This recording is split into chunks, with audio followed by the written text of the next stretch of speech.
this year's Sanchara Godawa, probably Sanchara Godawa is the largest and the most awaited travel event or the tourism marketplace and the event happening in Sri Lanka. But this year Sanchara Godawa is very special because of two things. One thing is like the participation of the suppliers and the stakeholders. I think there's over 300 participants have been here. And also the other thing is first time we have been bringing it to the international level by bringing the international buyers to the country. So there are 100 buyers coming from various parts of Asia has been participating this event.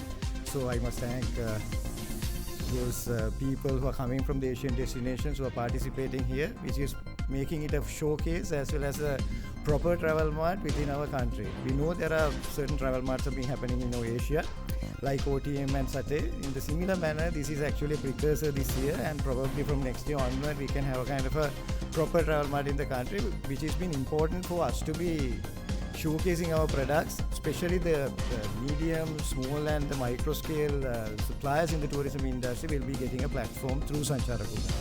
So I think I must thank Slaito to take that initiative and taking it forward with all of us. And just to be recap what we've been doing, or like say how it is been connected with Sanchara Godawa. Last year was the best year in Sri Lanka's tourism numbers and in history.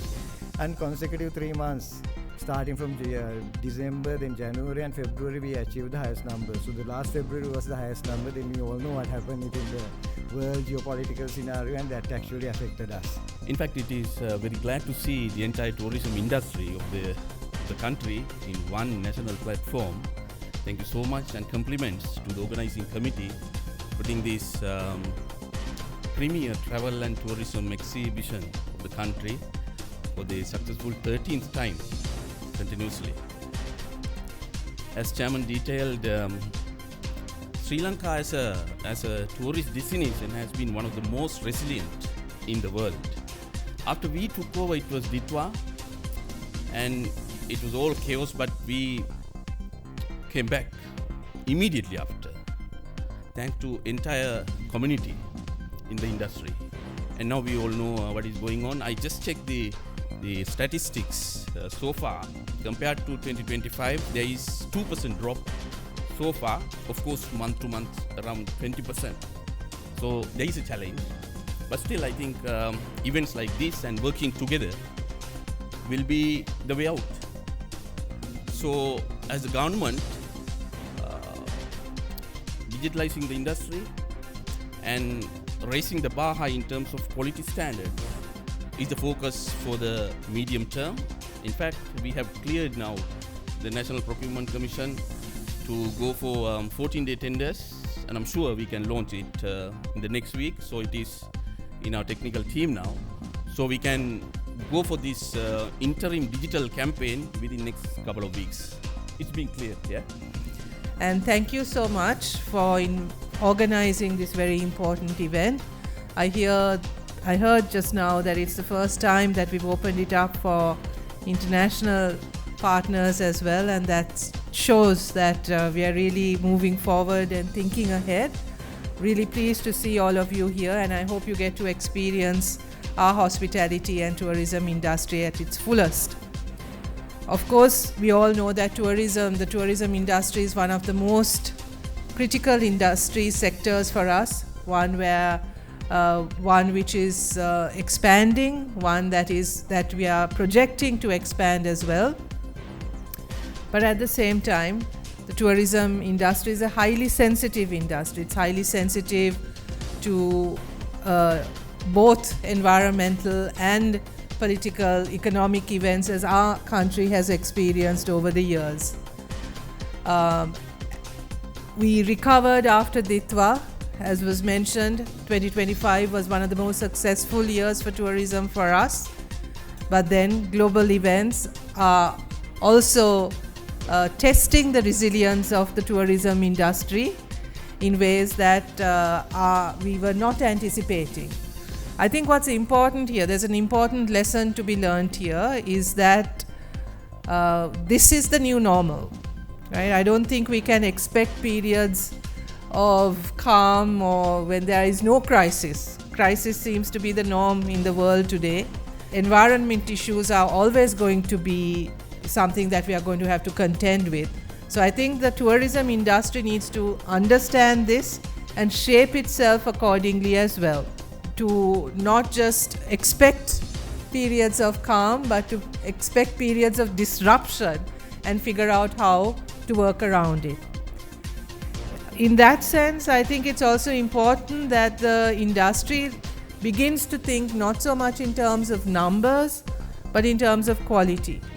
And I think for a country such as ours, a small country, we really need to think in terms of quality. We need to think in terms of expanding our tourist spots, our tourist destinations locally. This is something that is really important, I think, for several reasons, because our tourism policy is one that is inclusive, one that is also responsible, one that is also environmentally conscious. So when we are thinking of our tourism destinations, we need to also think about their capacity and make sure that we are opening up destinations so that the tourism expansion also happens in a responsible way. In fact, I was in Bibile yesterday, and I mean, it's stunningly beautiful areas, and areas that we wouldn't, who thinks of going on a holiday to Bibile, right? But there are such beautiful destinations, beautiful areas there that are unexplored, that we haven't even discovered yet, which I think we really need to look at. So there are so many such destinations in our country, I think, and that will also make our industry more inclusive and make our industry more sustainable as well in the long run. President of SLITO mentioned the fact that developing human capacity, human resources is going to be key to this, and I can assure you of our support for that as in our education sector. As through the education reforms, one of the main things that we are expecting to do is to open up new pathways for our young people to follow. And certainly we will be looking at tourism as one of those sectors, the hospitality sector, with all of its many services, from catering to tourism to tour guiding to all of those. We are hoping to expand and open up those pathways right at the school level itself. Already, I think there are some schools that have started tourism clubs. Again, we want to teach our young people about responsible tourism, about sustainable tourism, about inclusive tourism. And again, we look to the industry for collaboration and support in this.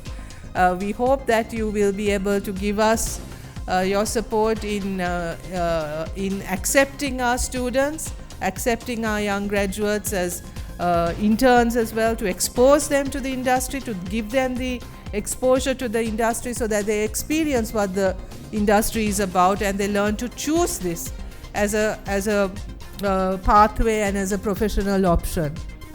So all kinds of collaborations are possible, and we will be definitely looking at strengthening the human resource and the human capacity that is required for the expansion of the industry.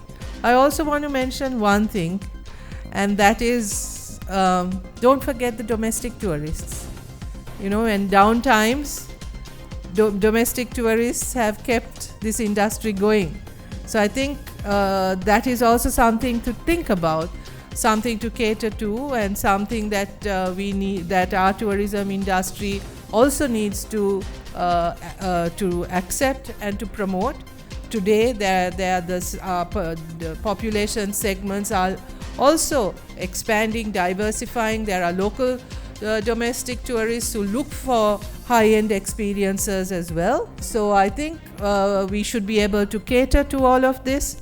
We should be able to cater to our region more proactively instead of looking at only our traditional destinations. And this is why I think our international partners here at this exhibition are so crucial and so important.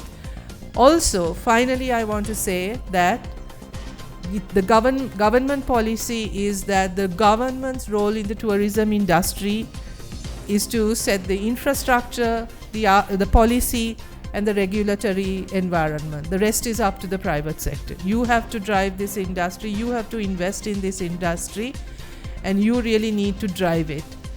The government's role is in setting up the infrastructure and in the regulatory environment. We do not intend to actually start working within the tourism sector. I think that needs to be very clear. That needs to be something that involves a good partnership, a good collaboration between the private and government sectors, where we each understand what our roles are within this sector. But I think you would also agree that the sector needs regulation, because if this is to be sustainable, if this is to be responsible, then there is a role for government. This is not just about extraction or just about profit or just about quantity. There needs to be quality, and there needs to be resilience and sustainability in this sector, and there we think the government has a role to play. So thank you again for inviting me to be part of this event.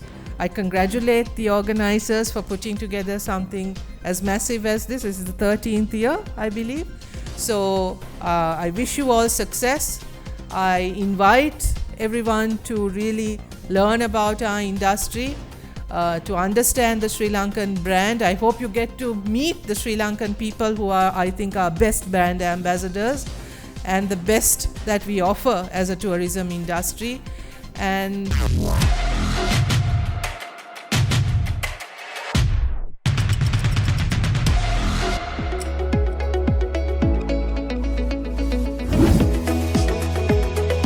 உங்கள் ஸ்டைலுக்கு நேரம் சேர்க்கும் சரியான இடம் time teller.